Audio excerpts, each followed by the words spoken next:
Hello and welcome at JK Study for Civil Services. I hope आप सारे अच्छे से होंगे और कल वाले लेक्चर को आपने अच्छे से पढ़ा होगा, सुना होगा और लिखा भी होगा। तो आज हम बात करेंगे रूलर्स ऑफ कश्मीर की। रूलर्स ऑफ कश्मीर की हम बात करें उससे पहले हम रिमाइंड करेंगे कि कल हमने क्या क्या पढ़ा था। कल हमने पढ़ा था कि कश्मीर का ओरिजिन कहाँ से हुआ, कौन कौन से वर्ड से डिराइव होकर कश्मीर बना और डिफरेंट कंट्रीज के लोग कश्मीर को क्या बोलते हैं।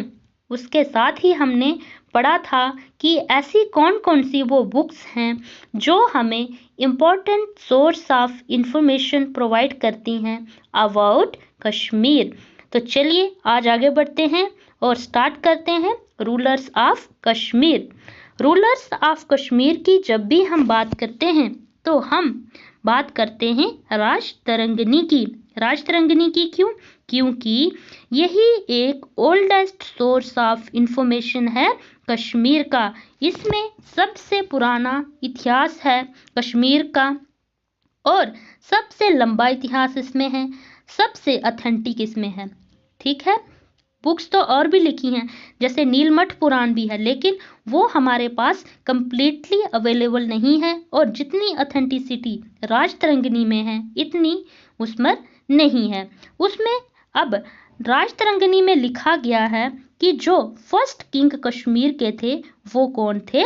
कल्हण थे। ठीक है, और उन्होंने रूल कब किया 3000 BC में। किसने लिखा है? कल्हण ने लिखा है। किसमें लिखा है? राजतरंगिणी में। अब एक क्वेश्चन अराइज होता है, आपके माइंड में भी होता होगा कि क्या गोनंदा फर्स्ट से पहले कोई भी रूल नहीं करता था कश्मीर पे? ऑब्वियसली करता होगा, क्योंकि हमारे पास लेकिन उसका कोई भी एविडेंस नहीं है, कुछ भी हमारे पास ऐसा कोई सोर्स नहीं है जिससे हमें पता लग सके कि कौन कौन से रूलर्स हुए। तो कुछ बुक्स में लिखा हुआ जरूर मिलता है कि कश्मीर था जो गोनंदा फर्स्ट से पहले छोटे छोटे किंगडम्स में डिवाइड था, जिसको रूल कौन करते थे?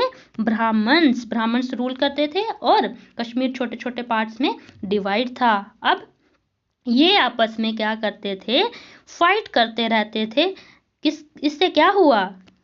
इससे जो जम्मू टेरिटरी के किंग थे दयाकरण, इन्होंने इस मौके का फायदा उठाया और यहाँ पर रूल करना स्टार्ट कर दिया। ठीक है, अब बोला जाता है कि दयाकरण जो किंग हैं वो क्या हैं?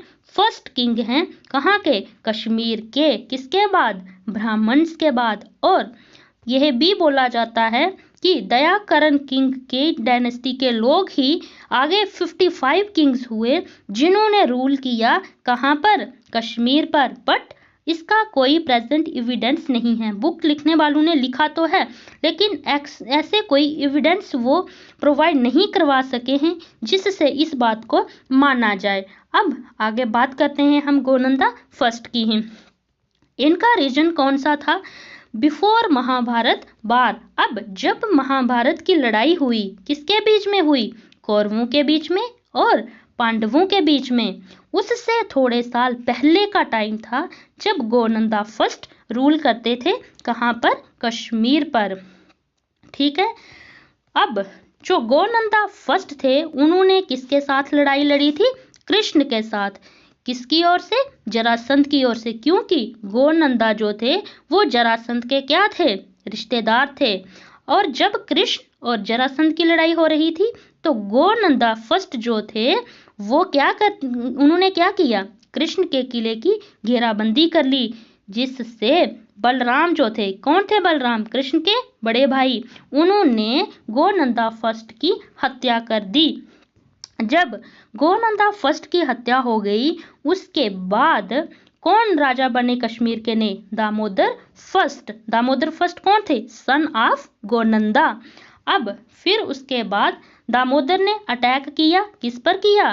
कृष्ण पर अटैक किया। कब किया? जब वो गंधार में स्वयंवर में आए थे। गंधार के एक राजा थे, उनकी बेटी का स्वयंवर था, उसमें वो आए हुए थे। तो दामोदर ने मौका देख के कृष्ण पे आक्रमण कर लिया। क्या किया? क्यों? क्योंकि तब वो अपनी आर्मी को साथ लेके तो आए नहीं थे और दामोदर को लगा कि यही अच्छा टाइम है जब कृष्ण को हराया जा सकता है। इसमें इसने गंधार में क्या कर लिया?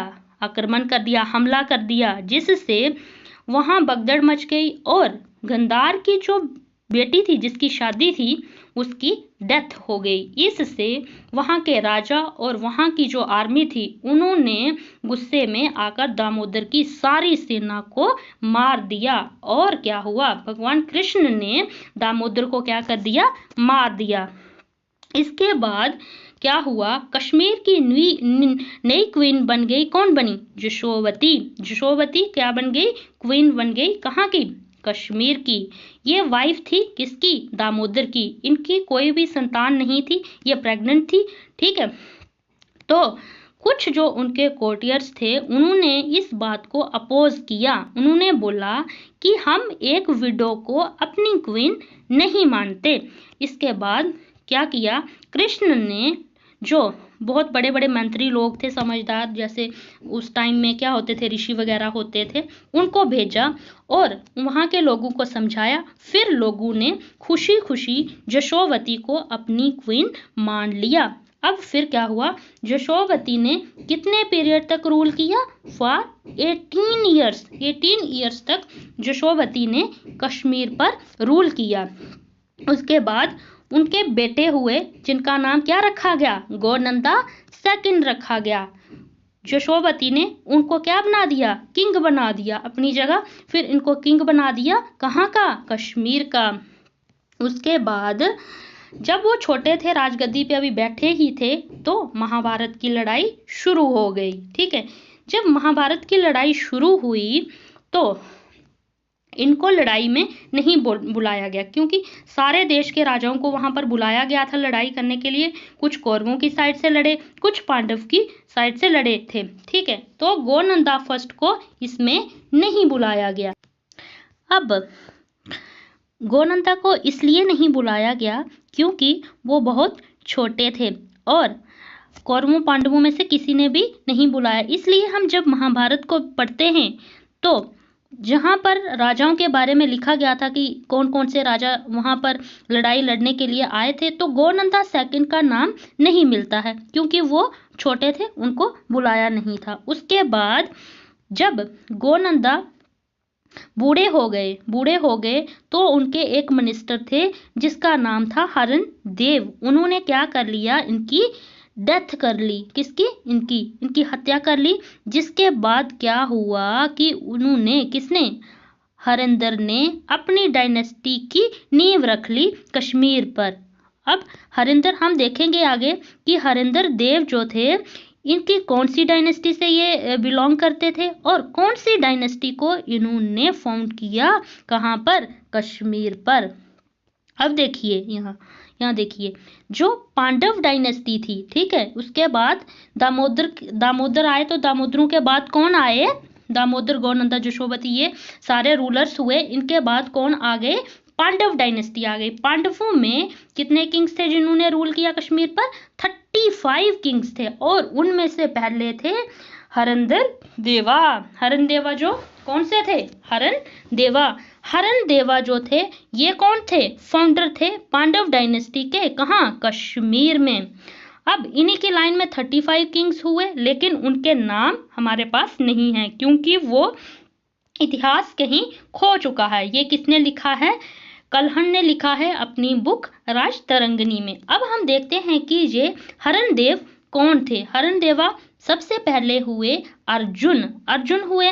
अर्जुन के बेटे हुए अभिमन्यु। अभिमन्यु के बेटे हुए परीक्षित और परीक्षित के आगे 2 बेटे हुए। 2 बेटों में से छोटे बेटे थे हरण देवा। हरण देवा जो थे, इन्होंने ही फाउंडेशन रखी थी पांडव डायनेस्टी की कश्मीर में। अब पांडव डायनेस्टी के टाइम पे फर्स्ट मार्तंड टेम्पल बनाया गया कश्मीर में। मार्तंड को क्या बोलते हैं? मार्तंड का दूसरा नाम सन बोलते हैं इंग्लिश में मार्तंड को। ठीक है। इन्होंने मार्तंड फर्स्ट मार्तंड टेम्पल बनवाया कश्मीर में। उसके बाद कुछ और ओल्ड टेम्पल्स हैं वो बनवाए, जिनको क्या बोला जाता था, पांडव लारीज, पांडव लारी बोलते थे, और बिल्डिंग ऑफ पांडवास भी बोलते थे, क्योंकि ये सारी किसके द्वारा बनाई गई थी, पांडवास के द्वारा बनाई गई थी। उसके बाद हरण देवा के बाद आते हैं दूसरे रूलर रामदेव। रामदेव को दूसरे रूलर बोला गया है कई बुक्स में पांडव डायनेस्टी के। ये क्या थे, एक ग्रेट वॉरियर थे। इन्होंने कितने किंग्स पर रूल किया था, 500 किंग्स को इन्होंने जीता था।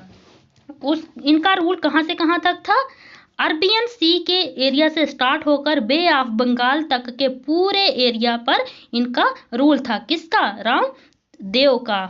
उसके बाद ये सालाना क्या करते थे, जो ये 500 किंग थे इन पर इन्होंने जीत की हासिल की थी, इनसे हर साल 1/10 क्या लेते थे, रेवेन्यू लेते थे ऑफ ग्रास प्रोडक्ट। जितना सालाना इनकम होती थी उसका 10%। ठीक है।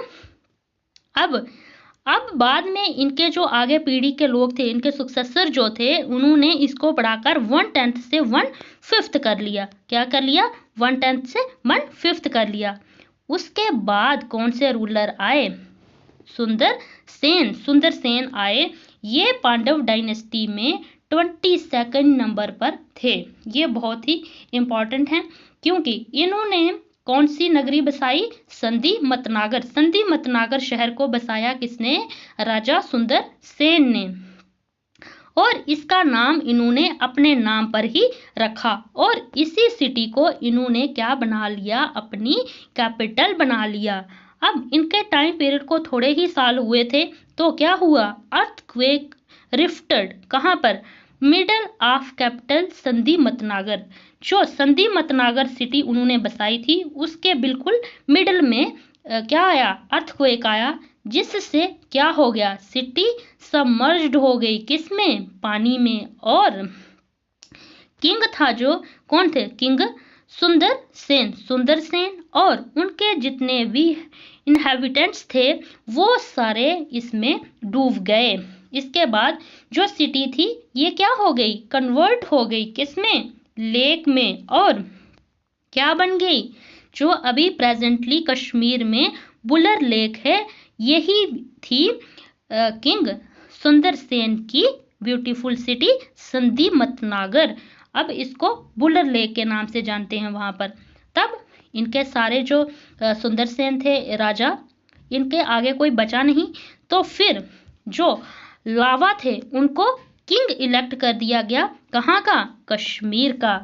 इसके बाद कौरव डायनेस्टी का खात्मा हो गया यहाँ पर। इसके बाद आगे कायरूज। कायरूज कौन थे, ये पर्शियन लोग थे, पर्शिया के थे। इन्होंने कश्मीर पर रूल करना स्टार्ट कर दिया। कब से कब तक, 558 बीसी से 530 बीसी तक। और इन्होंने अपने एम्पायर को कहां तक एक्सपेंड किया, हिंदूकश, हिंदूकश एंड गंधार तक। अब हिंदूकश कहाँ पे है, ये चित्राल डिस्ट्रिक्ट है, कहाँ का, पाकिस्तान का। और गंधराल कौन सा है, पेशावर। इन सब एरिया को, कश्मीर तो था ही था इनके अंडर में, इन्होंने इस एरिया को भी जीत लिया। किसने, कायरूज ने। ये कौन थे, पर्शियन थे, पर्शियन लोग थे, पर्शिया के थे। ठीक है।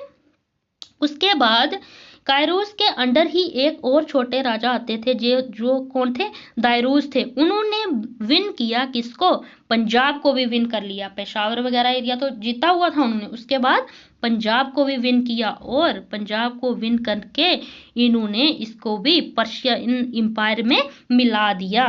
इसके बाद आए अलेक्जेंडर। अब तब कश्मीर पे कौन रूल करता था, पर्शियन रूल करते थे। और इंडिया में किसका आना हो गया, अलेक्जेंडर का। ठीक है। अलेक्जेंडर का इन्वेजन कब हुआ, 326 बीसी में।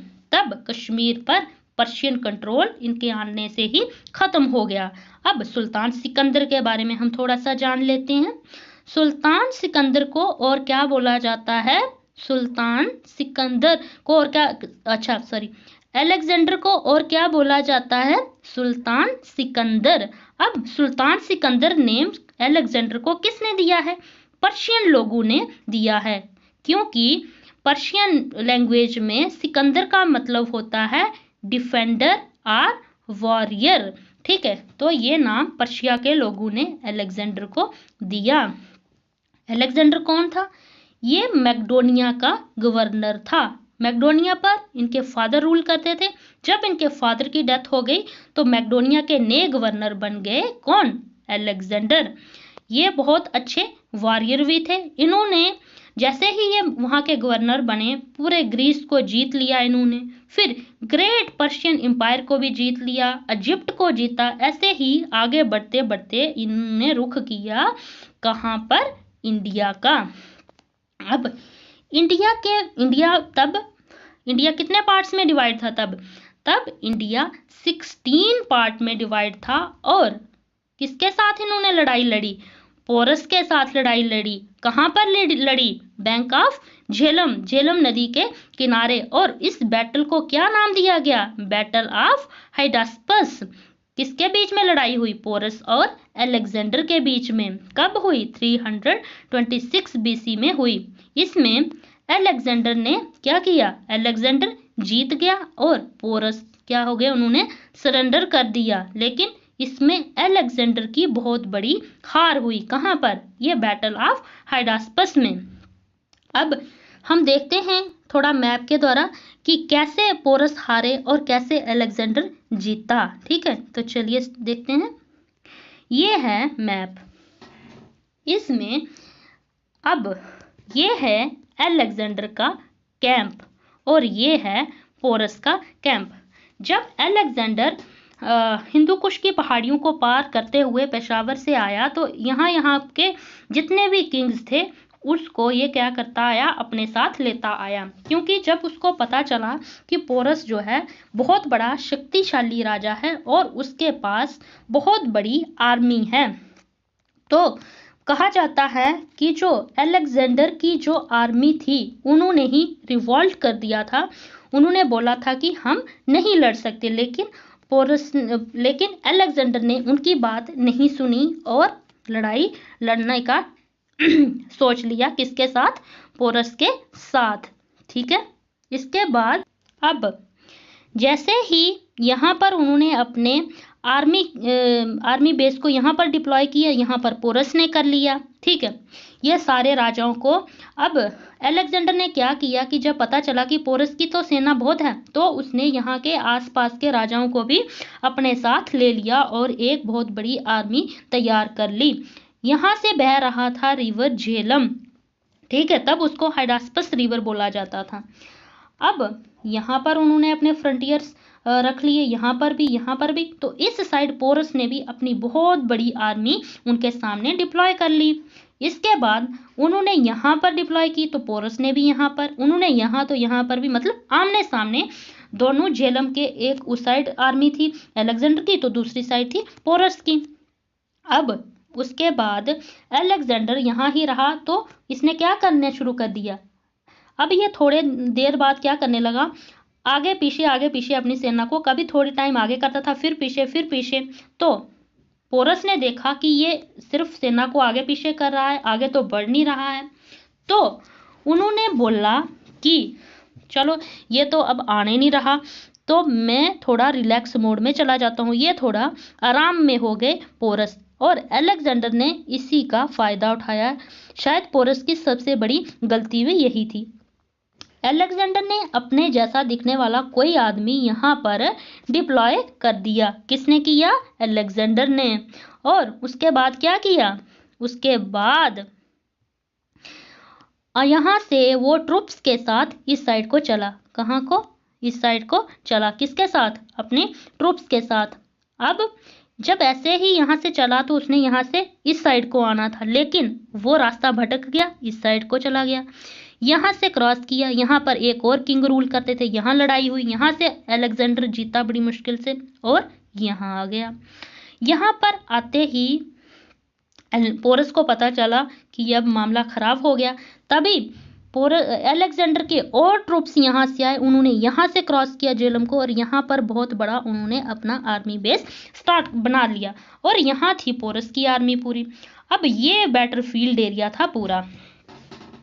अब पोरस के हारने के 3 मेन कारण थे। सबसे पहला कारण था कि पोरस की सेना में क्या था, रथ थे, जो ज्यादा काम वाम तो आए नहीं। बारिश हुई क्योंकि उस टाइम झेलम बड़े उफान पे थी, क्योंकि यहाँ पर बहुत बारिश हुई थी और यहाँ पर फ्लड्स आए हुए थे और बारिश होने के साथ ही यहाँ के जो रथ थे वो क्या हुआ था, मिट्टी में चले गए थे। उसके बाद और दूसरा मेन कारण कि पोरस की आर्मी में क्या थे, वार एलिफेंट्स थे और उसके पास स्टैंडिंग आर्मी कम थी। किसके पास, पोरस के पास सारे ज्यादा घुड़सवार थे।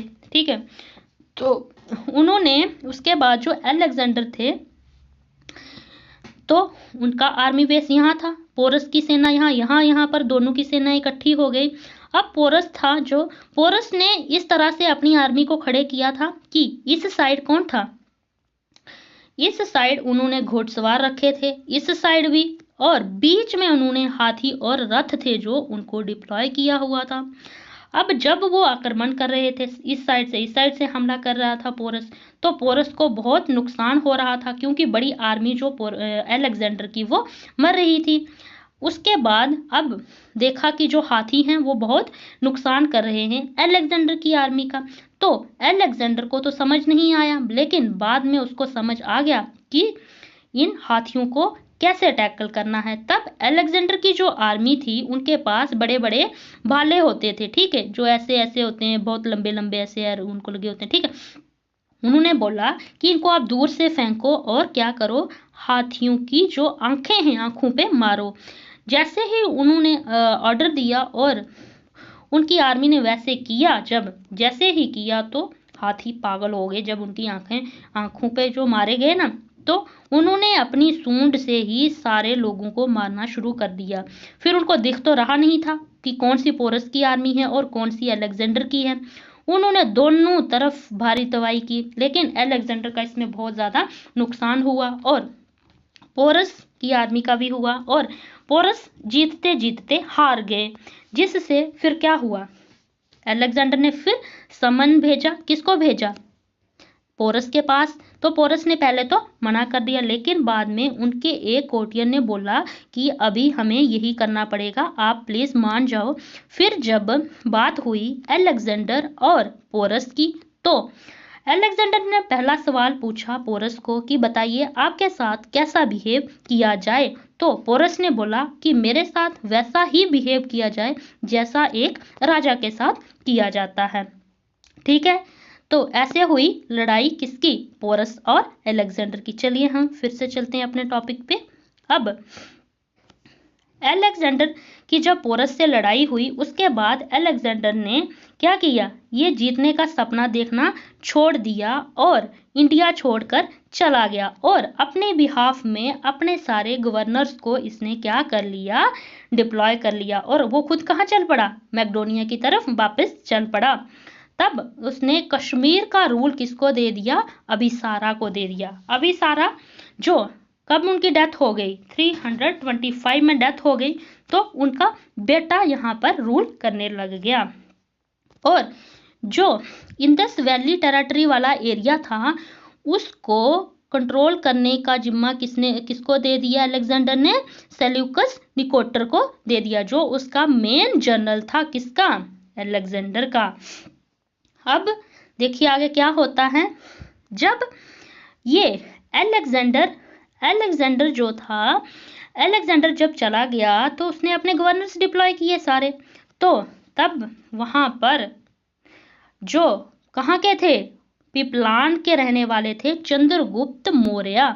उन्होंने किसकी हेल्प से, चाणक्य जो उनके विशेष मंत्री थे उनकी हेल्प से उन्होंने क्या किया, जो पूरे गवर्नर्स थे जो अलेक्जेंडर डिप्लॉय करके गया था उनको हरा दिया, उनको यहाँ से भगा दिया और क्या करने लगे, खुद रूल करने लगे। कहाँ पर, पूरे एरिया पर जो अलेक्जेंडर ने जीता था। अब फिर क्या हुआ, इन्होंने इंदस वैली एरिया जो है ये टेरिटरी यहाँ पर भी रूल किया। कैसे किया? चंद्रगुप्त मौर्य ने किसके साथ लड़ाई लड़ी? सेल्यूकस निकोटर के साथ लड़ाई लड़ी, जिसमें सेल्यूकस निकोटर की हार हुई और चंद्रगुप्त मौर्य की जीत हुई। और बाद में इन्होंने चंद्रगुप्त मौर्य ने सेल्यूकस निकोटर की बेटी से शादी भी कर ली। ये पूरा रीजन इन्होंने जीत लिया और यहाँ पर रूल करने लग गए मौर्यास। अब फाउंडर कौन थे मौर्य डायनेस्टी के? चंद्रगुप्त मौर्य। और कहाँ के रहने वाले थे ये? पिपलान के, प्रेजेंटली पाकिस्तान पंजाब के। अब क्या हुआ कि चंद्रगुप्त जो मौर्य थे इन्होंने बहुत सारे एरिया को जीता, कश्मीर को जीता, पाकिस्तान को, इसको पूरे को जीता इन्होंने, ठीक है। ये पाकिस्तान का सिंध एरिया जीत लिया, पंजाब जीत लिया, मगध को जीत लिया। मगध प्रेजेंटली इंडिया में आता है, यहाँ इसको जीत लिया। ये यहाँ पर नंद राजा रूल करते थे और ऐसे ही आगे बढ़ते बढ़ते इन्होंने पाटलिपुत्रा को अपनी कैपिटल बना लिया। और जब ये राजा बन गए तो इन्हीं में आगे राजा हुए एक सम्राट अशोका, जो इस एम्पायर को एक कदम आगे लेके गए। तो स्टूडेंट्स, आज हमने क्या क्या पढ़ा? आज हमने पढ़ा कश्मीर के रूलर्स के बारे में, गोनंदा फर्स्ट के बारे में। अब देखो एग्जाम में क्वेश्चन कैसे बनते हैं। सबसे पहले आपको ऐसे पूछा जाएगा कि गोनंदा फर्स्ट कौन से राजा थे? खैर कौन से तो नहीं आएगा, ऐसे पूछेंगे कि जो राजतरंगिणी बुक है उसके according first king of Kashmir कौन है?